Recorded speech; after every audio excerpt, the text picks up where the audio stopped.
పూర్తి వివరాలకు చదవండి రేపటి అక్షర శిల్పం దినపత్రికలో.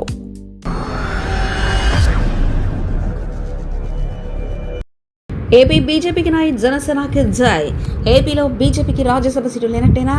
బీజేపీ రాష్ట్ర నాయకత్వానికి చెప్పేశారట. జనసేన రాజ్యసభ సీటు విషయంలో మార్పు. కాపు బలమైన బీసీ సామాజిక వర్గ నేతకు ఛాన్స్. ఆంధ్రప్రదేశ్ నుంచి ఈసారి బీజేపీకి రాజ్యసభ సీటు దక్కే అవకాశం లేదని తెలుస్తుంది. ఇప్పటికే చంద్రబాబు బీజేపీ రాష్ట్ర నాయకత్వానికి చెప్పేశారని సమాచారం. రాష్ట్ర అధ్యక్షుడు మాధవ్కు ఈసారి బీజేపీ రాజ్యసభ స్థానం ఇవ్వలేమని, ఉన్న 4 ఒకటి రెన్యువల్ చేయాల్సి వస్తుందని, ఒకటి జనసేన ఒకటి బీజేపీకి ఇస్తే టీడీపీకి ఒకటే దక్కుతుందని, కానీ తమ పార్టీలో ఆశావాహుల సంఖ్య ఎక్కువగా ఉందని చంద్రబాబు బీజేపీ నాయకత్వానికి నచ్చజెప్పే ప్రయత్నం చేస్తున్నారని సమాచారం. ఎందుకంటే నిజంగానే టీడీపీలో ఈసారి రాజ్యసభ స్థానం కోసం ఎక్కువగా పోటీ ఉంది. సీనియర్ నేతల నుంచి చాలా మంది ఆశిస్తున్నారు. బీజేపీ రాష్ట్ర అధ్యక్షుడు మాధవ్కు ఈ విషయాన్ని చంద్రబాబు ఇప్పటికే చెప్పేశారంటున్నారు. ఇప్పటికీ 2 రాజ్యసభ స్థానాలు ఇచ్చినందుకు ఈ దఫా తమకు వదిలేనని చంద్రబాబు కేంద్ర నాయకత్వాన్ని కూడా కోరే అవకాశం ఉంది. ఇప్పటికే 2 సార్లు కూటమి తరఫున బీజేపీకి 2 రాజ్యసభ స్థానాలు ఇచ్చారు. ఒకటి బీసీ నేత ఆర్ కృష్ణయ్యకు బీజేపీ రాజ్యసభ స్థానం ఇచ్చింది. మరొకటి పాక వెంకట సత్యనారాయణకు మరోసారి ఖాళీ అయిన సీట్నిచ్చింది.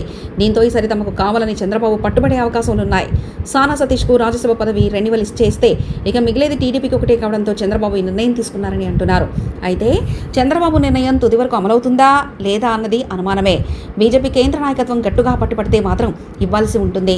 ఇప్పటికే బీజేపీ తమిళనాడు మాజీ రాష్ట్ర అధ్యక్షుడు అన్నామలైను ఏపీ నుంచి రాజ్యసభకు పంపాలని నిర్ణయించినట్లు వార్తలు వచ్చాయి.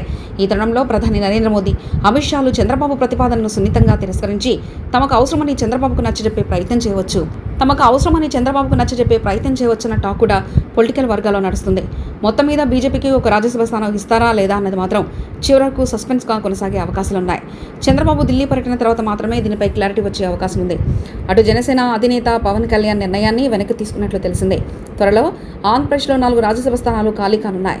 4 ఒకటి జనసేనకు గ్యారంటీగా మిత్రపక్షం కేటాయిస్తారు. రాజ్యసభలో జనసేనకు ఇప్పటి వరకు ప్రాతినిధ్యం లేదు. దీంతో జనసేన రాజ్యసభ అభ్యర్థి ఎవరైనా చర్చ ప్రస్తుతం రాజకీయ వర్గాల కంటే ఆ పార్టీలోనే ఎక్కువగా జరుగుతుంది. నిన్న మొన్నటి వరకు జనసేన అభ్యర్థిగా లింగమనేని రమేష్కు రాజ్యసభ ఇవ్వబోతున్నారనే ప్రచారం పెద్ద ఎత్తున జరిగింది.